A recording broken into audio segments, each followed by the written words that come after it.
Magandang buhay mga bata! Tara, samahan ninyo akong matuto kasama si Teacher Aika, your online teacher. Please don't forget to subscribe, like, share, and hit the notification bell for more videos. Thank you! Revised K-12 Curriculum English Grade 5 Quarter 3 Lesson 5 Topics News feature, letter in a postcard, and using a thesaurus.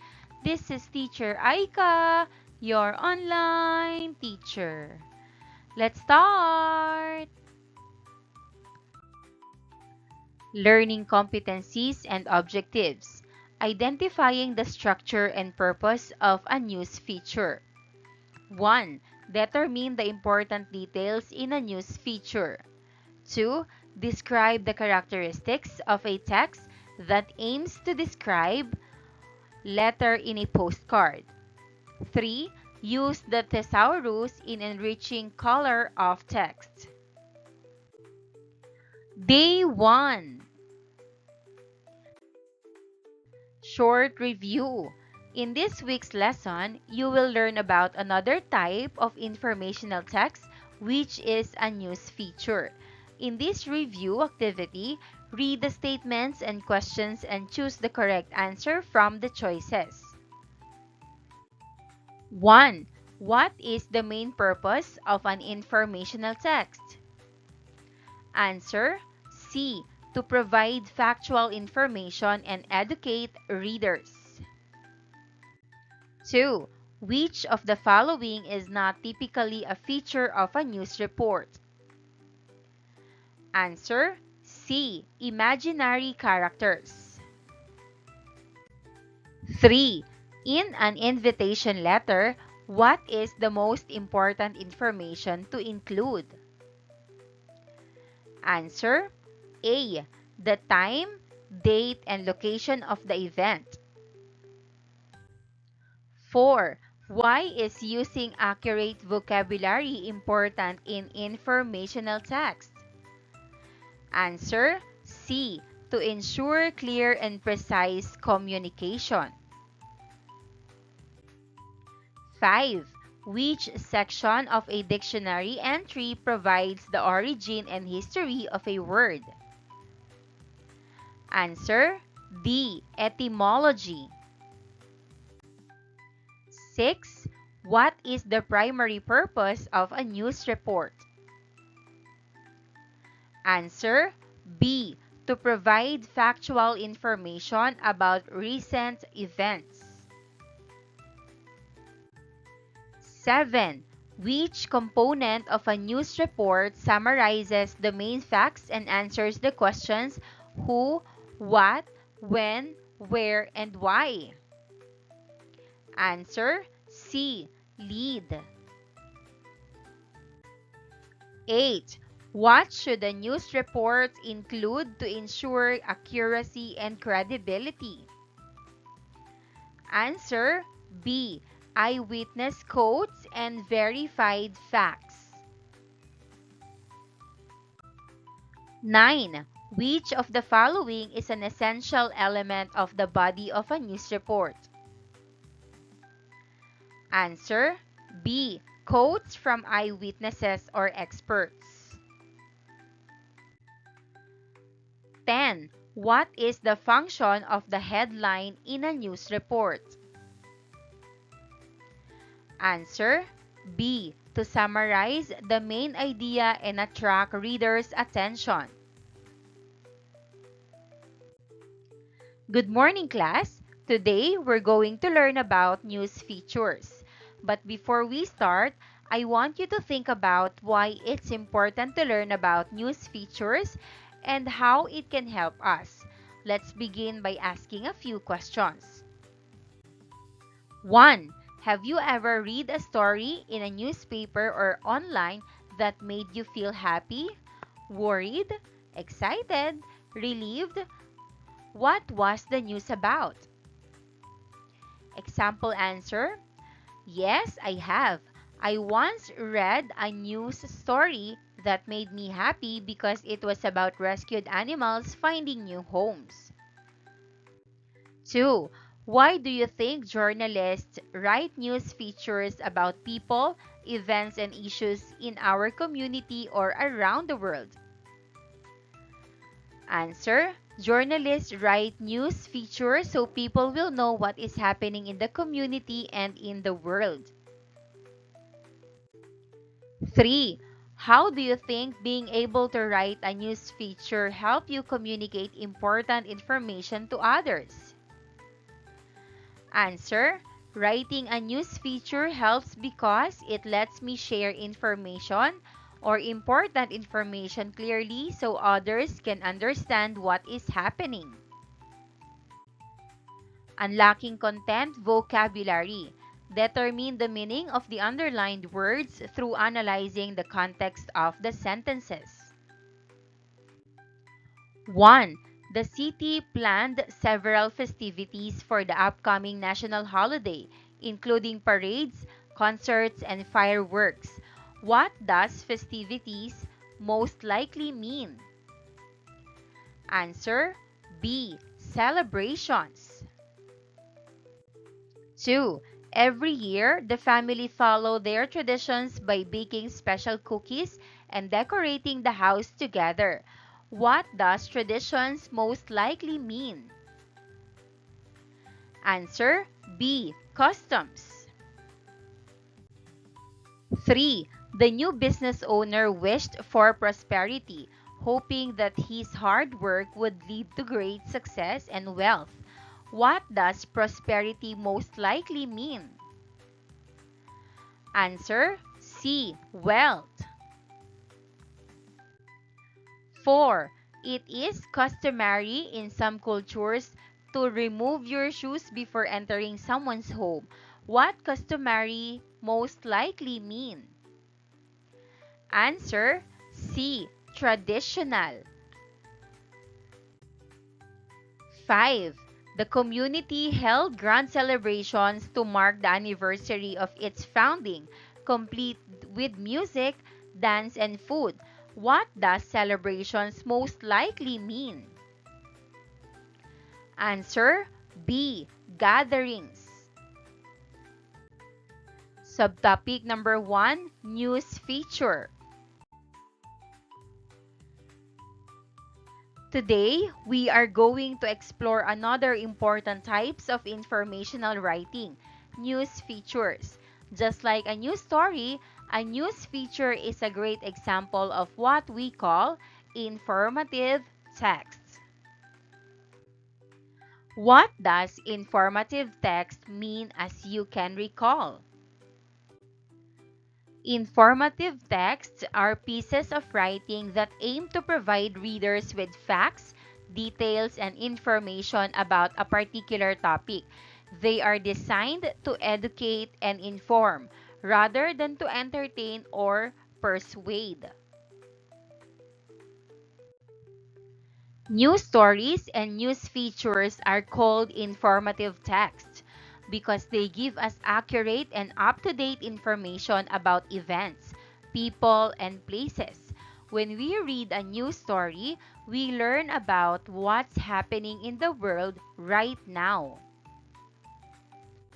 A news feature, on the other hand, might give us more in-depth information about a particular subject, helping us understand it better. Both types of text help us stay informed and knowledgeable about the world around us. Similarities between news stories and news features. First aspect, purpose. News story, to inform readers about recent events or developments. News feature, to provide detailed information and insights on a topic. Content, news story, factual and objective. News feature, factual and objective. Structure, news story, includes headlines, bylines, and body text. News feature includes headlines, bylines, and body text. Sources. News story uses quotes and information from credible sources. News feature uses quotes and information from credible sources. Tone. Formal and neutral for news story. Formal and neutral also for news feature. Audience. News story general public. News feature general public. Research. News story requires thorough research and verification. News feature uses quotes and information from credible sources. Publication. News story found in newspapers, magazines, and online platforms. News feature found in newspapers, magazines, and online platform. Visual elements. News story may include photographs, charts, and graphs. News feature may include photographs, charts, and graphs. Features and characteristics of a news feature. 1. In-depth coverage. Detailed exploration. News features provide a comprehensive look at a topic, offering more depth than a standard news story. Background information includes historical context, background details, and additional information to help readers understand the subject fully. 2. Narrative style. Storytelling, often written in a narrative style that engages readers with a compelling story. Descriptive language uses vivid and descriptive language to paint a picture and evoke emotions. 3. Structure. Flexible format. Unlike the inverted pyramid structure of news stories, news features have a more flexible format. Compelling lead. Begins with a strong lead to hook the reader, which could be an anecdote, a surprising fact, or a provocative question. Clear organization. Organized with subheadings and sections to guide the reader through the piece. 4. Focus on people and human interests. Human stories often highlights personal stories, interviews, and profiles of individuals. Emotional connection aims to create an emotional connection with the reader by focusing on the human aspect of the story. 5. Use of quotes and sources. In-depth interviews includes longer, more detailed quotes from interviews with multiple sources.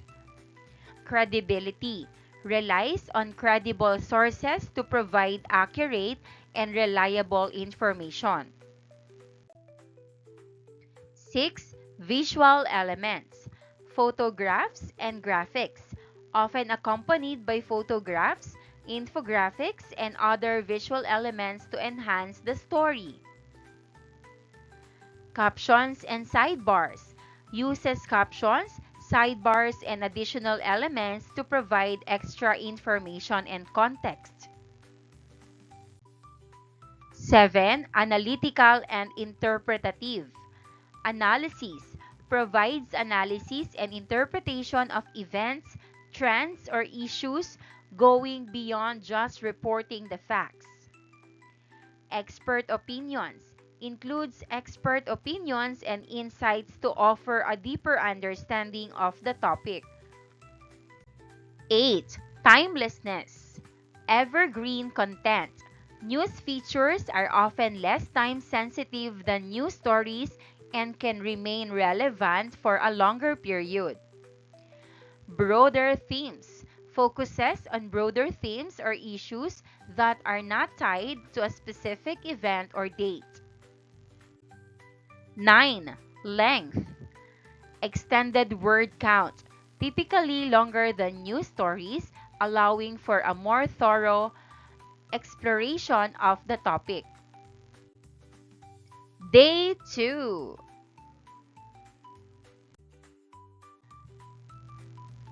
Read the news story and notice the differences between the story and the news feature.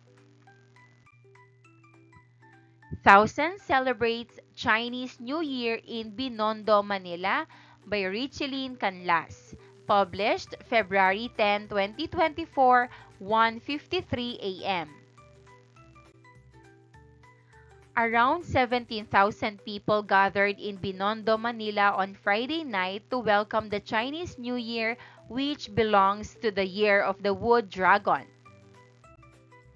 Vice Mayor John Marvin Yule Servo Nieto said that aside from welcoming the Chinese New Year, the city is also celebrating the 430th anniversary of Manila Chinatown.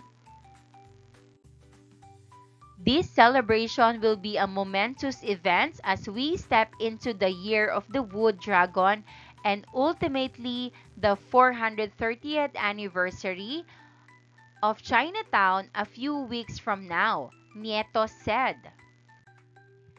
The musical fireworks display, aside from welcoming the Year of the Wood Dragon, will also be a representation of the abundant contribution of Manila Chinatown to the city. He added. Dr. Cecilio Pedro, President of the Federation of the Filipino-Chinese Chamber of Commerce and Industry, Inc., also graced the event, saying that the event is not only to celebrate Chinese New Year but also to celebrate the Filipino-Chinese friendship and partnership. Ang pagsasama ng Filipino at ng Chino mula beyond 430 years. Napakatagal ng samahan yung Filipino-Chinese dito sa Pilipinas. Kami po ay naniniwala na itong pagsasamahan ay itutuloy pa natin. Until death do us part ang samahan. The Filipino-Chinese community has been here in the Philippines for over 430 years, and we believe that this relationship will continue until death do us part, Pedro said. The Vice Mayor was joined at the event by the Consul General of the Embassy of China, Wang Yu, Manila City Administrator Bernie Ang, Malaysian Ambassador Dato Abdil Malik, Melvin Castellino, and Kingdom of Thailand to the Philippines Ambassador Tul Traisorat. Also present were Mayor Marjo Reyes of Coron, Palawan, Mayor Malu Murillo of Calapan, Mindoro, the city councilors, and representatives of different organizations. As part of the celebration of Chinese New Year, a grand parade will be held in Binondo at 4 p.m. today, which will be participated in by around 20 floats. Red envelopes or angpao will also be given away during the float parade to bring good luck both to the giver and the receiver.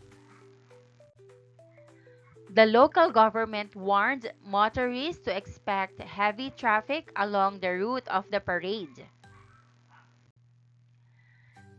Key differences between news stories and news features. First aspect, focus. News story covers recent, time-sensitive events. News feature explores a topic in depth, not necessarily time-sensitive. Second, length. News story typically shorter. News feature generally longer with more detail. Third, style. News story straightforward and concise. News feature more narrative and descriptive. Fourth, structure. Inverted pyramid, most important info first. News feature, more flexible, often with a compelling lead. Fifth, purpose. News story to quickly inform readers about the latest news. news feature to provide a deeper understanding and context. Sixth, details. News story, brief and to the point. News feature, rich in background information and context. Seventh, use of quotes. News story, short, direct quotes from key sources. News feature, longer, more detailed quotes to add depth. 8. Examples. News story, breaking news, accident reports, and daily updates. News feature, human interest stories, profiles, in-depth stories, or reports. 9th, reader engagement, immediate and urgent for news story. News feature engages readers through storytelling and analysis. 10th, headline style, attention-grabbing, often urgent for news story. More creative, intriguing, or thematic for news feature. Using a thesaurus. Now that we've discussed the features and characteristics of a news feature, let's talk about a valuable tool that can help make your writing even more engaging, the thesaurus. A thesaurus is a resource that lists words grouped together according to similarity of meaning, synonyms, and antonyms. Using a thesaurus can help a writer find more precise and interesting words, which can make a news feature more vivid and engaging. By choosing the right words, you can better capture the reader's attention and convey your message more effectively. Let's explore how we can use a thesaurus to enhance our writing and make our news features stand out. Activity number 1. Enhancing your writing with a thesaurus. Read the sentences below and use a thesaurus to replace the underlined words with fitting synonyms. Write your new sentences on the lines provided. 1. The big parade moved through the streets with lots of music and dancing. Answer. The large parade moved through the streets with lots of music and dancing. 2. The teacher gave a nice speech during the school assembly. Answer. The teacher gave a pleasant speech during the school assembly. 3. The old house on the hill looked scary at night. Answer. The old house on the hill looked frightening at night. 4. The garden was full of beautiful flowers in the spring. Answer. The garden was filled with beautiful flowers in the spring. 5. The kids were happy to see the new playground equipment. Answer. The kids were excited to see the new playground equipment. Reminders on the use of synonyms. When using a thesaurus to find synonyms, it's important to remember that not all words have the exact same shade of meaning. Here are some reminders to keep in mind. 1. Context matters. Ensure the synonym fits the context of your sentence. For example, grand and big both mean large, but grand often implies something impressive or majestic, which might not always be appropriate. 2. Subtle differences. Synonyms can have subtle differences in meaning or connotation. Happy and ecstatic both mean joyful, but ecstatic suggests a much higher level of happiness. 3. Tone and style. Choose synonyms that match the tone and style of your writing. For instance, delighted is a warmer, more personal word than satisfied, even though both indicates happiness. 4. Specificity. Some synonyms are more specific than others. Ominous is more specific than scary because it conveys a sense of impending danger or doom. 5. Part of speech. Make sure the synonym is the correct part of speech for your sentence. For example, quick, adjective, and quickly, adverb, are related but used differently in sentences. 6. Cultural and idiomatic usage. Be aware of cultural and idiomatic nuances. A word like cool can mean temperature or be a slang term for something trendy or impressive, depending on the context. Day 3. Lesson activity number 2. Writing your own news feature. Choose one of the topics below for your news feature. Follow the provided outline to structure your news feature. After writing your draft, use a thesaurus to replace words that can make your sentences clearer. Topics: 1. A day in the life of a local hero. 2. The importance of environmental conservation. 3. Traditional Filipino festivals. 4. School achievements. 5. Community traditions. Example, school achievements. Outline for the news feature. Headline, students shine in recent school competitions. Introduction, our school recently celebrated several exciting achievements. Many students joined academic, sports, and arts contests and proudly represented our school.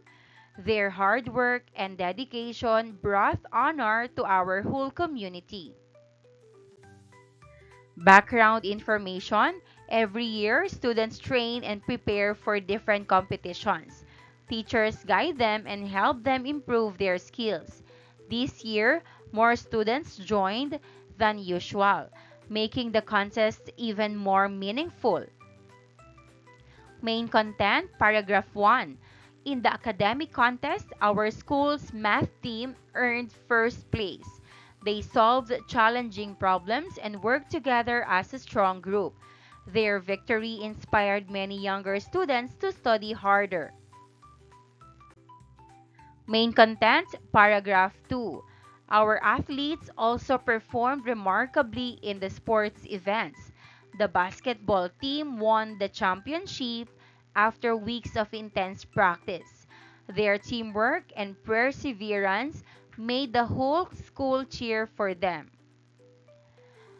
Main content, paragraph 3. The art club also impressed the judges with their colorful and creative artworks. One student when received a special award for her outstanding painting. Their achievements showed how talented and imaginative our students are. Conclusion. These accomplishments remind us that with effort, teamwork, and passion, we can achieve great things. Our school is proud of every student who gave their best and represented as well. Scoring rubric for news feature writing. Day 4, subtopic number 2, letters in a postcard.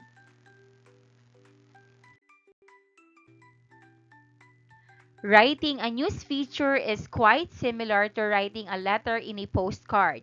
Both require you to communicate your thoughts clearly and engagingly. But with a postcard, you must do it in a much shorter space. When you write a news feature, you practice organizing your ideas, choosing the most important details, and presenting them in an interesting way. These same skills are very useful when writing a postcard. You need to summarize your experiences or thoughts. Highlight the key points and write them in a way that captures the reader's interest. By honing your news feature writing skills, you become better in expressing yourself concisely and vividly, which is exactly what you need to do when you write a letter in a postcard. Understanding postcards. What is a postcard? A postcard is a rectangular piece of thick paper or thin cardboard, typically used for sending short messages without an envelope. One side of the postcard usually features a photograph, artwork, or graphic design, while the other side is divided into two sections, one for the recipient's address and the other for the sender's message. What is it for?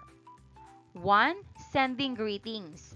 Postcards are often used to send quick greetings to friends and family. They are popular souvenirs from travel destinations, allowing senders to share a glimpse of where they have been. 2. Sharing experiences.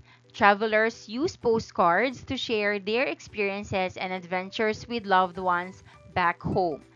The image on the postcard usually represents something significant about the location, such as a landmark, landscape, or cultural scene.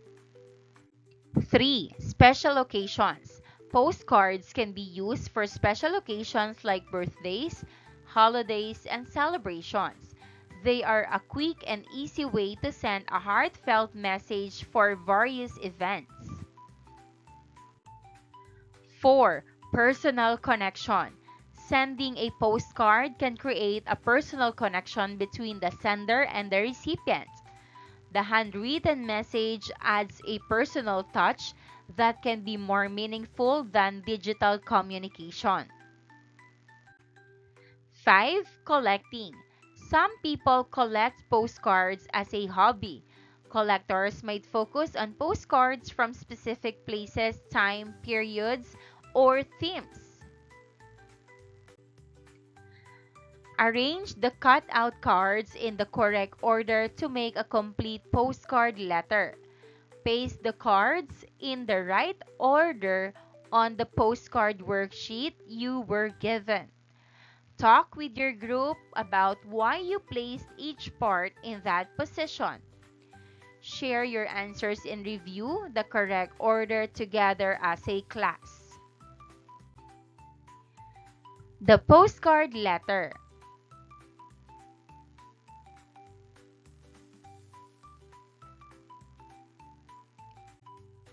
Postcard writing. 1. Look at the different postcard templates shown to you. Each one has a different design like a beach, a city, or nature.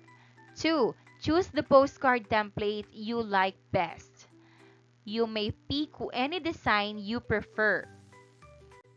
3. Think about what you will write in your postcard. Ask yourself, where am I writing from? What interesting things have I seen or done? Who am I writing to? 4. Using your chosen template, write your postcard message in the space provided. Make sure to include postcard writing, a greeting, introduction, description of the location or activities, a highlight or memorable experience, closing statement, and sign off. 5. Read your postcard again. Check your spelling, grammar, and if your message is clear. You may use a thesaurus to improve some words. 6. If you still have time, decorate your postcard with drawings, stickers, or any creative designs. 7. When you are done, share your postcard with your classmates or group. Tell them what you enjoyed about the activity and something interesting from your postcard. Learners' takeaways. Discuss with a partner how the skills of organizing ideas using descriptive language and engaging your audience in a news feature can enhance your ability to write.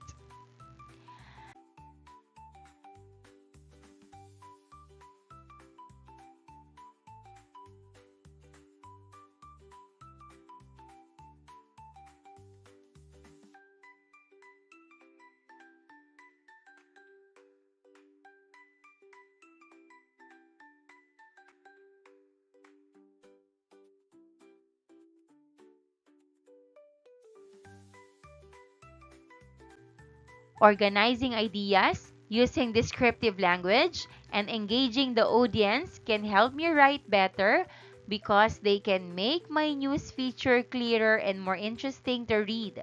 These skills help me share information in a way that people can easily understand and enjoy.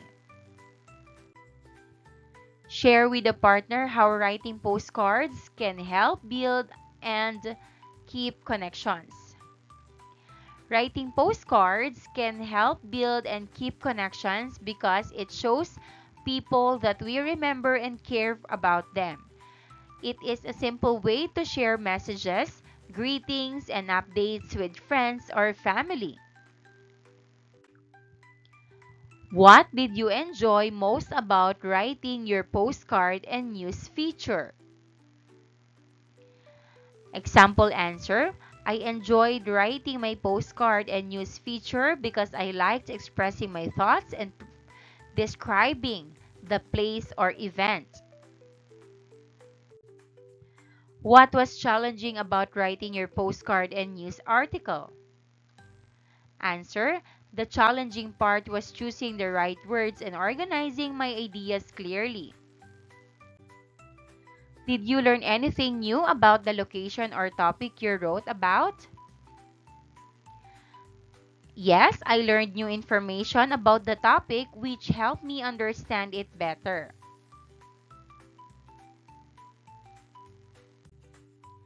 How did you feel when you were writing your postcard and news feature? I felt excited while writing because I wanted my work to be interesting and meaningful.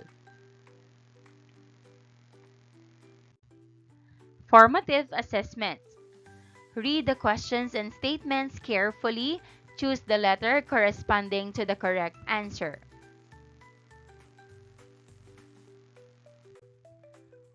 1.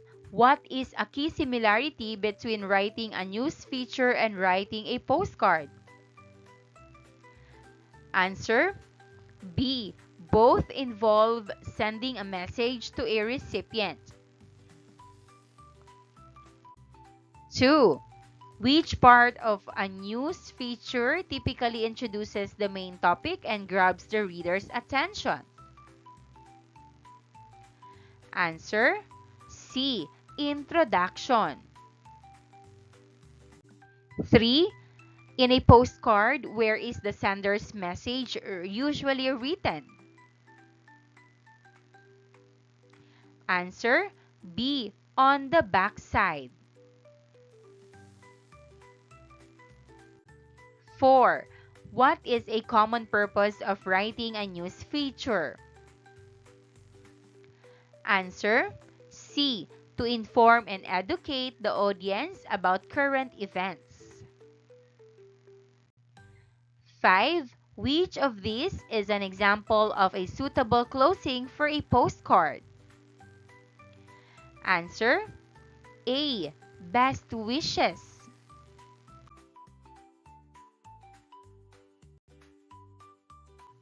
6. What is the main focus of the conclusion in a news feature? Answer A. To summarize the main points. 7. Why is it important to use descriptive language in both news features and postcards?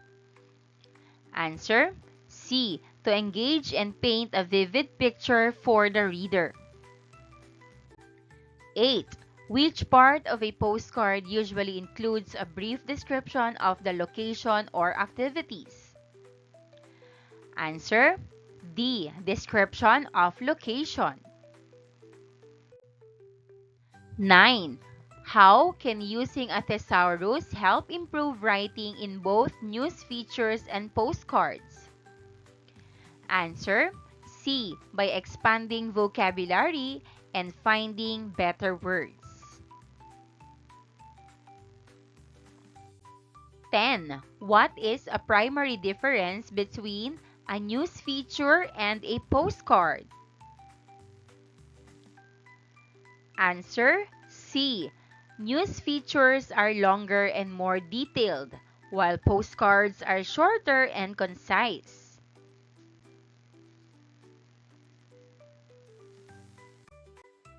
Maraming salamat sa panonood!